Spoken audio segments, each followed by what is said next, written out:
We have new information pertaining to the shootout in Portland between a homeowner and Antifa that resulted in one Antifa extremist losing their life, several other being injured, as well as this man who confronted them being critically injured.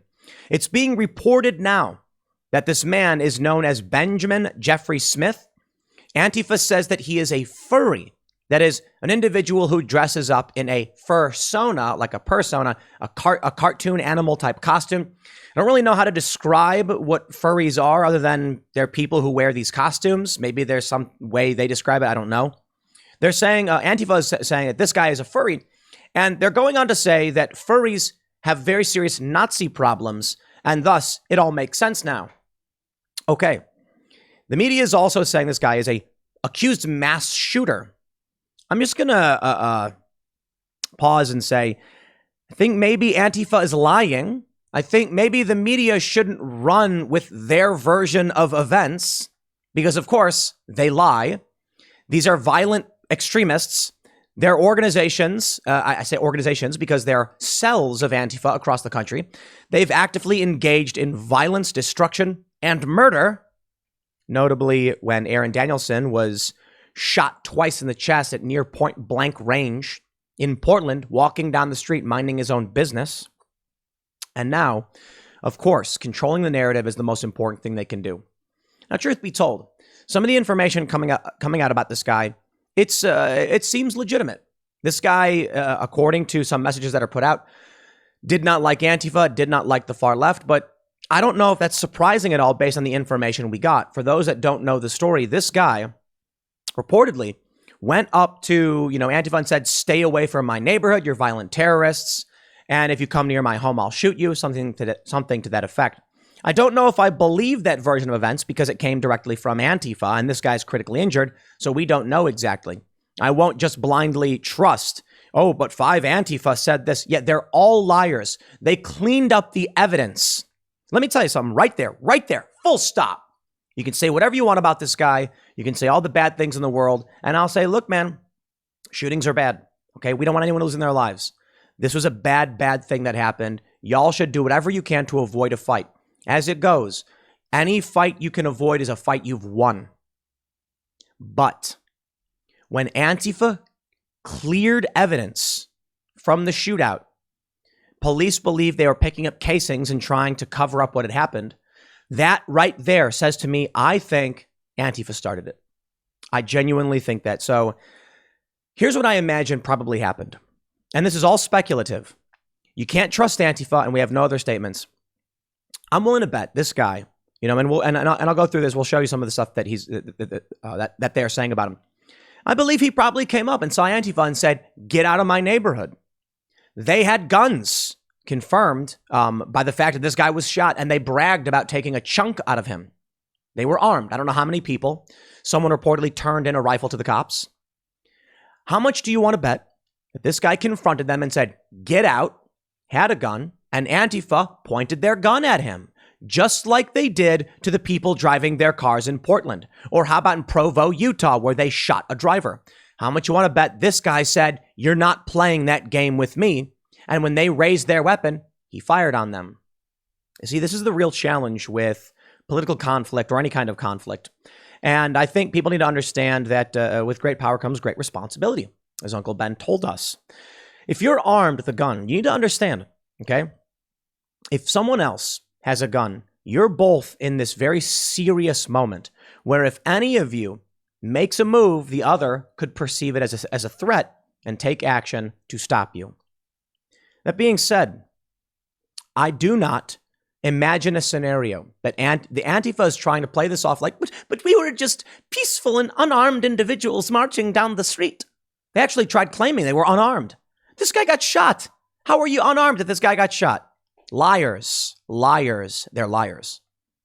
No, how much you want to bet this guy just said, I'm mad as hell and I'm not going to take it anymore. Antifa smashed up storefront windows, pulled merchandise out, and burned in the middle of the street a year and a half or so ago. People have been killed. And this guy said, enough. Now, he was wrong. It's a challenging position. In that scenario, I'm imagining, because I don't really know what happened. We don't want people shooting each other.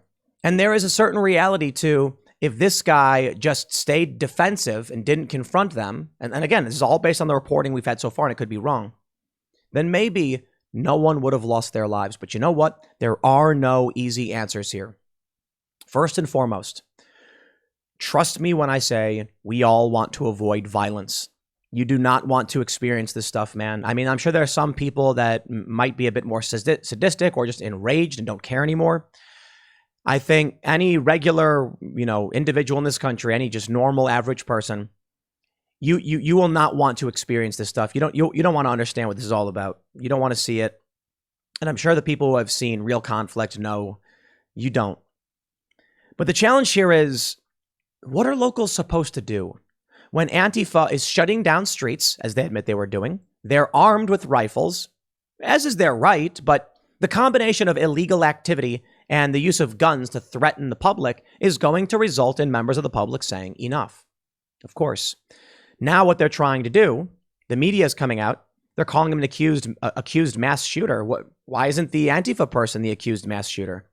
Antifa has shot people before. This guy hasn't, as far as we know. All we know about this guy is he's a furry. Have furries gone on mass shooting sprees? Get out of here, okay? That has nothing to do with this. Antifa marching through the streets, armed, shutting down traffic and threatening people. We have videos of them doing it. Why would I give the benefit of the doubt to Antifa? I wouldn't. But I'll tell you this. This is why either you don't confront people, but you know what? I got to say this too. We don't even know this guy confronted them. We don't. Now, police are saying there was some kind of confrontation before the shooting started. Makes sense, right? But what I mean to say is, for all we know, this guy was chilling by his car in the street, smoking a cigarette, and he had his piece on him. And Antifa comes marching by, and they start yelling at him, and he's like, hey, back off, man. We don't know exactly how all of this went down. We do know Antifa are liars. Let me show you what we got here. Heavy.com says, Benjamin Jeffrey Smith, self-described antisocial machinist with a trail of disturbing social media posts, was named as the Portland, Oregon man who was under suspicion in the mass shooting of 5 people that left a Black Lives Matter protester dead. You see how they lie about this? They lie. This is Antifa. Okay, they're far left extremists. They're far left extremists. That is a fact.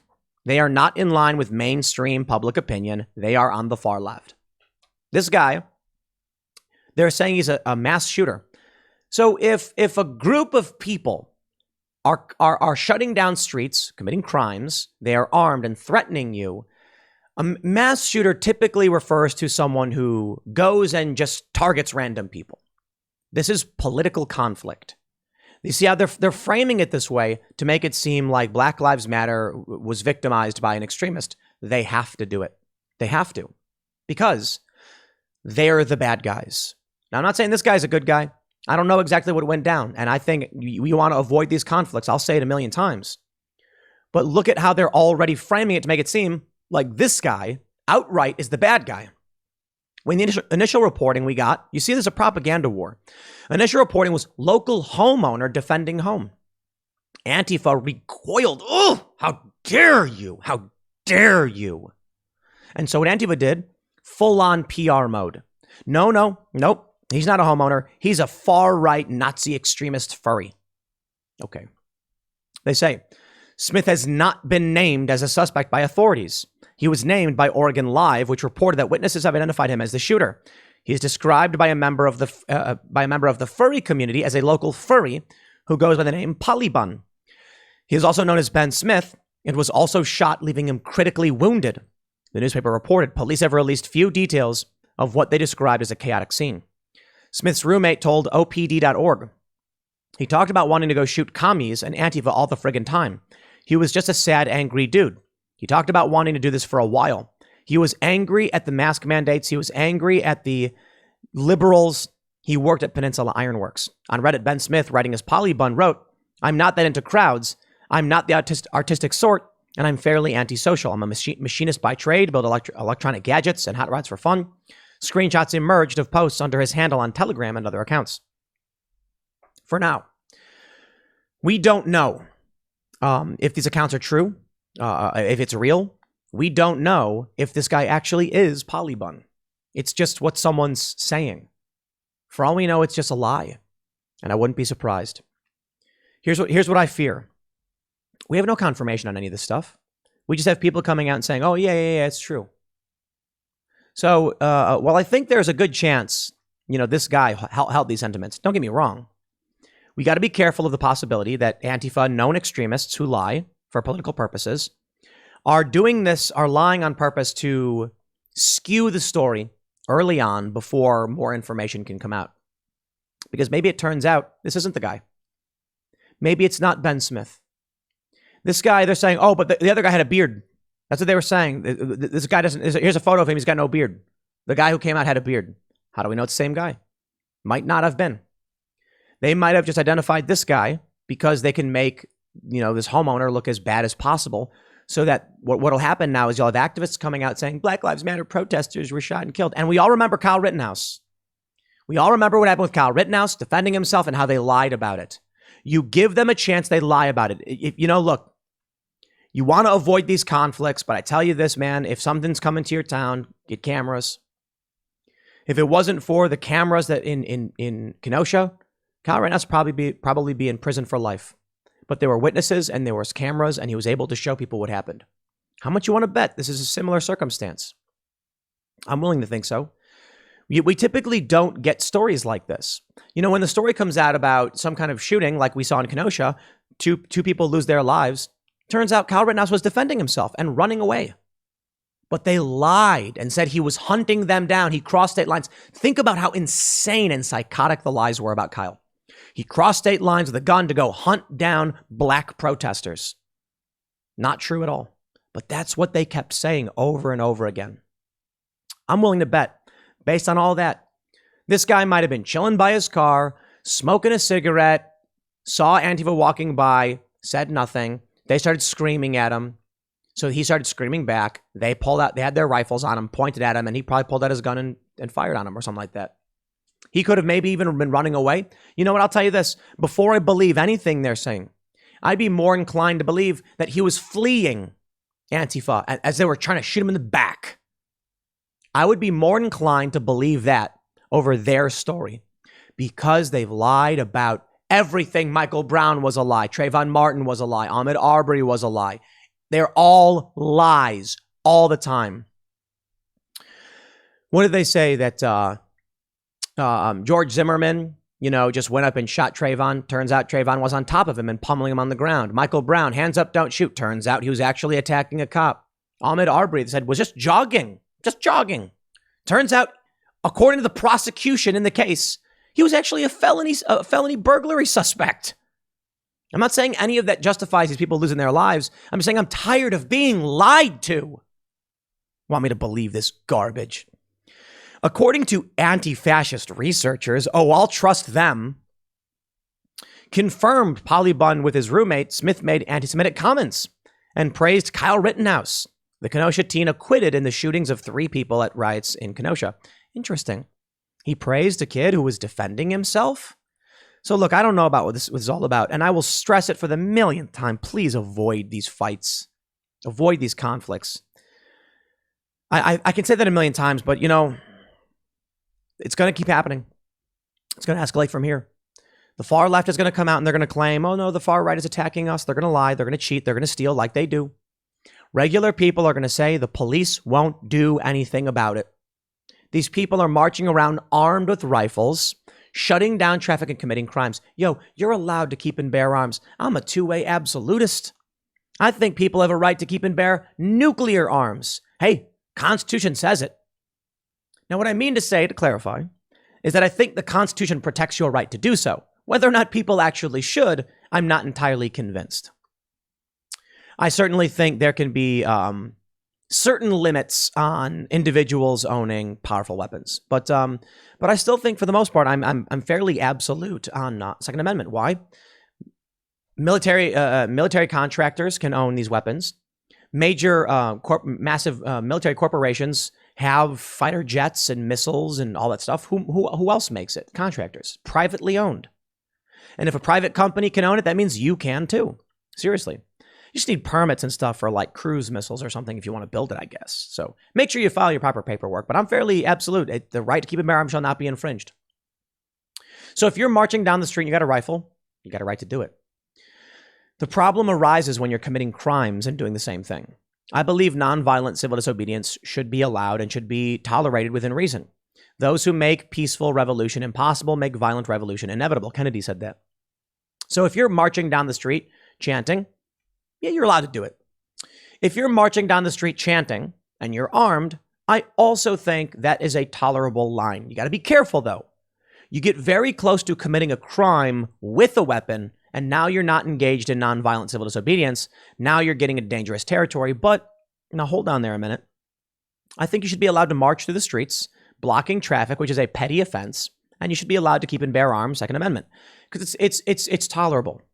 What I don't tolerate is if you're going to seize portions of a city, you're going to block roadways and bar the public, you've now crossed the line. If you're doing that and you're pointing weapons at people. You see, it's one thing if you're armed because you're allowed to be. It's one thing if you're engaging in nonviolent civil disobedience because, well, you're not really allowed to be, but we want to tolerate some dissent, right?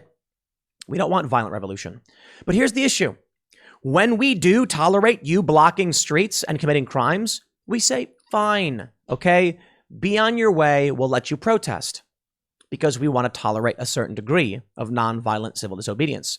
When you bring guns into it and are on video pointing the guns at people in their vehicles and threatening them and beating them, your organization, you as activists and your group are now engaged in low-tier terrorism. That's not nonviolent civil disobedience. If you're going to block traffic to make a point, I get it.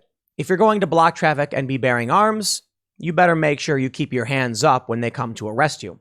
If you're going to block traffic with a rifle, you're going to point it at local residents and threaten them, okay, now you're committing very serious crimes. You go to prison. That's it. I mean, maybe not prison, maybe jail, maybe 6 months or something like that. If you actually use the weapon, okay, now we're talking about serious offenses. So what I want to see is these people arrested and criminally charged. The people who got shot here have already reported they have been arrested in the ER. Good. Thank you, police, for arresting these people. It's the right thing to do. You know, if you're not armed and the guy next to you is, and you're helping block traffic, and these people have a history of pointing weapons at others, you're aiding and abetting. You have crossed that line. We tolerate nonviolent civil disobedience. We don't tolerate you blocking traffic and pointing guns at people. And if you're not the one pointing the gun, but you're with someone who is, you're committing a crime. You see, here's what I say. We were talking about this in the IRL podcast. Ian said nuclear weapons aren't defensive, so they shouldn't be allowed. And I said all weapons are defensive.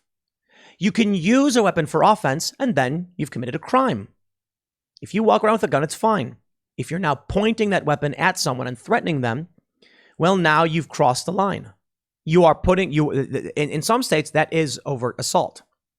We put the line there because someone needs a reasonable ability to defend themselves if someone is pointing a weapon in their direction. That is a very serious threat upon your life. So they go on to say, they start ragging on Andy No, claiming Andy is lying and spreading hate and citing this guy. Turns out the guy they've identified as the shooter subscribed to Andy No's YouTube channel. And they try and act like that's evidence of something. They're saying Andy No incited this man. They're lying. And I don't care. You know what? I just got to say this. The scariest part of all of this, we're done. We're done. There is no meeting these people and shaking hands. There's the only thing we can hope for is peaceful separation. I'm not sure it's possible, but that's the best thing we can do. There is no circumstance where I can go to someone who lies about everything to steal power, psychotic individuals who are violent and want to bring death and destruction upon other people because they hate you. There's nothing I can do to compromise with these people. When we had Stephen Marchand, he's the guy who wrote The Next Civil War. I think he hit the nail on the head on a lot of issues, but I don't think he understands the ground level. And he even said that. I've been referencing him quite a bit because he makes a lot of really great points. But I want to stress that point when he said to me, don't you think you're engaged in reciprocal, radicalization or whatever? And I was like, of course. We're all being pushed into a situation where we're unwilling to compromise. But I certainly think there's degrees. I'm where I've always been, except for 2A. You know, I was more towards the gun control, but a constitutional argument convinced me. And I think people should have a right to keep and bear arms. And if you don't like it, change the Constitution. Otherwise, we don't have a country if we don't have a Constitution. It's just meaningless garbage. Well, that's how things operate in cities. They don't care for the Constitution. Police will do whatever they want, arrest whoever they want. It's all insanity. But, you know, he said, when will you realize, like, your country's being torn apart and you guys need to figure this out and come together? And I told him, you know, he's a Canadian. You like your socialized healthcare? Okay. We abolish that. We go full private. We'll have peace. And he said, point taken. I know I've stated that in several segments already, but I think it bears repeating for people who haven't heard it. And just for those that have, the average person, I think, watches like 10 of my segments per month, and I have like 150. So not everybody hears, you know, these things, these points. So I don't want to miss the context. So forgive me if you've heard it before, but I think it's an important point. If Antifa comes to you and says, just abolish private business and we'll have peace, I say no. If Antifa comes to me and says, just allow us to segregate people based on race, I say no. I will not negotiate with you. And then what happens when they march around with guns in my neighborhood? I say, you are psychotic, evil, and deranged people. Now, they may say the same thing of you. But I would say this, you and I, most of you, we're baseline. We are the regular people who have believed these similar ideals for a long time. We're not the radicals trying to change and overhaul the system to build a new system of socialism. We're not trying to dramatically alter the world. We're trying to slowly change it for the better. So if most people are sitting in a position and believe certain things, well, that's baseline. If you as an extremist think you're right and you want to use violent tactics and illegal activities to enforce it, you're the bad guy. I'm a fairly revolutionary individual, to be completely honest. The only problem is violent revolutionaries. I would say I'm on the border of reformer and revolutionary in terms of my opinions. I think we had a lot of problems in this country. We need complete overhaul. I think private prisons have to go, or if we do have private prisons, they have to be completely transparent. Public has to be able to see them. The problem with private prisons then is in profit motive incentive for getting more criminals. So I think the system is completely broken. The Federal Reserve is trash, the printing of money. I think we have been gutted. So I would favor a very serious, near-revolutionary overhaul of our system. A constitutional system, however. So I would say mostly reformer because I don't want violence. Revolution is typically violent. But on the border of, you know, we need some very serious change in this country. But I believe in doing it through persuasion and peaceful means and nonviolent means. And I think it's been working. I think people who are engaged, like the Freedom Convoy, and now the U.S. convoy set to leave L.A. to go to D.C., it works. And throughout our history, there's been violent confrontation. And typically it reaches a certain threshold where we simmer things back down, or we allow things to you know, reduce the boil. It works. Nonviolent civil disobedience works. Protesting and obstruction works. What Antifa doesn't work. It's dangerous. It's going to cause very serious problems. So this is where we're at right now, my friends. You want to tell me that we're not headed towards civil war when this is the news that's coming out? I just think you're wrong. I'll leave it there. Next segment's coming up at 1 p.m. on this channel. Thanks for hanging out, and I'll see you all then.